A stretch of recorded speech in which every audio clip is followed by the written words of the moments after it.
So we have monomolecular recombination at low to intermediate voltages. Up here, in this region, it becomes bimolecular, Langevin-like. But I pointed out to you before that since the electron is in one material and the hole is in the other material, this kind of a recombination process is inhibited from what you would expect if the two materials were, if the two carriers were in the same material. So we get a factor of about 10,000 reduction in the Langevin constant because of that separation. Now notice that in the case of bimolecular recombination, we know that N and P are equal and they're both equal proportional to the square root of the intensity. So now I want to go back to this expression that I showed you earlier. Kt over E times the log of this product. But the product, Np is proportional to I. So this should be log of I plus constants. So we plotted all these data from 7 different polymers as a function of the log of the intensity. And as you can see, the slope is in fact 1, not 2. The slope being 1 tells us we have bimolecular recombination. If the monomolecular recombination were dominant in this regime, the slope would be 2. So we're beginning to get some understanding and some generality of the basic physics of what is going on in these, what are apparently quite complex devices.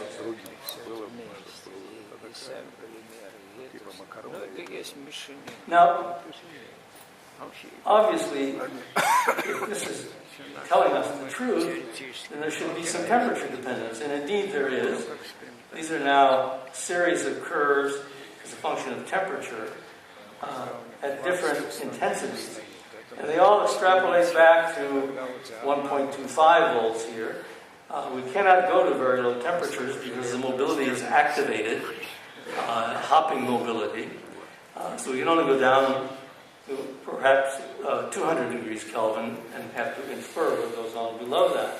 So the important thing is that when we use this number for the open circuit voltage, we get much better agreement even with the values that we obtain from the molecular physics. So this reduction is understood, and it comes about simply because of Fermi statistics. It's nothing magic. As in conventional semiconductors, it is useful to purposely put in traps. And in this case, we're going to use C84 structure for the trap. This is a fullerene, which is larger, has 84 atoms instead of 60.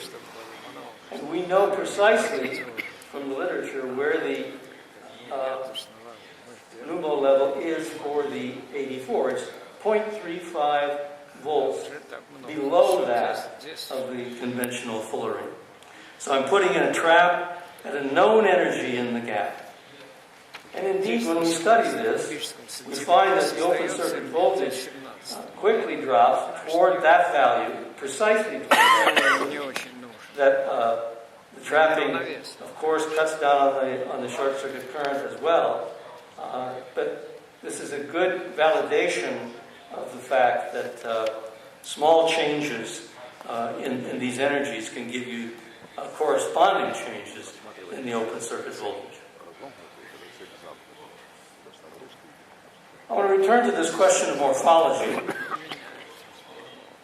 These are, in fact, I think the same data I showed you earlier, and I emphasized the fact that there were many examples of column-like structures here where we can imagine electrons or holes going through the system.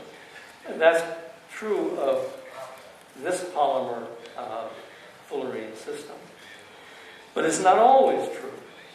For example, when we use the BCD-TBT, you tend to see a more horizontal-like structure. We don't yet have control over this. I would like to have control. I'm confident that if we could get a more column-like structure here, we could increase that efficiency from 6% to perhaps 8 or 9. So certainly one of the goals of our research is getting better understanding of the morphology and how to control that morphology. One idea was done by my colleague Zahn and his students, and that is to use a processing additive, a magical additive that will enable control of the morphology. They used a chloronaphthalene, which is a high boiling point co-solvent, and as the solvent evaporates, the chloronaphthalene is left there till the very end, and one hopes that it will enable the optimum morphology. And you can see here, again, I'm not going to go too deeply into it, but take a look at this one right here. Chloronaphthalene shows huge conglomerates, maybe crystalline even, of the fullerene. But when you use the chloronaphthalene, that's all dispersed very nicely into the bulk heterojunction structure, which we want. So we're beginning to have some control over morphology, but as you can see, it's still very, I would say, trial and error. Well, let's go back and summarize. I said the absorption of photons is 19th century chemistry, but it's still not so easy to achieve a small energy gap that is well matched to the solar spectrum. The energy gap that I want is basically close to that of silicon, shown years ago by Shockley and Kessler, the ideal match to the solar spectrum. And people are working on this, and I'm quite confident that we will be able to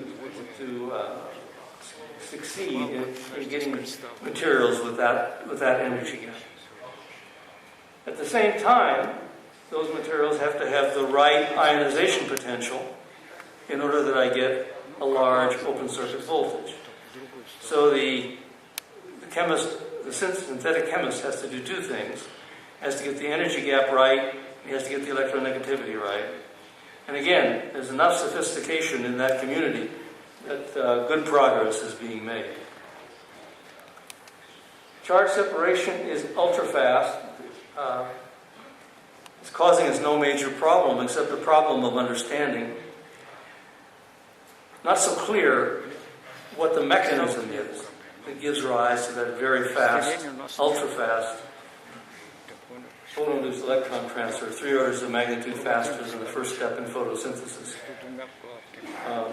Is a topic of current interest, and well, be happy to discuss it with anyone who's interested. The self-assembly and the collection of charges at the electrodes is really a 21st century problem. This is the major challenge for this technology, in my view. We have to learn how to control the morphology. This is something between the fields of physics and chemistry and material science, and is indeed a challenge. On the other hand, in almost every case that we have tried, we are able to successfully achieve this bulk heterojunction structure. So it's not rare, and it seems to be quite stable. So we think, in fact, that these nanoscale phase-separated morphologies are the lowest energy state of these mixed systems.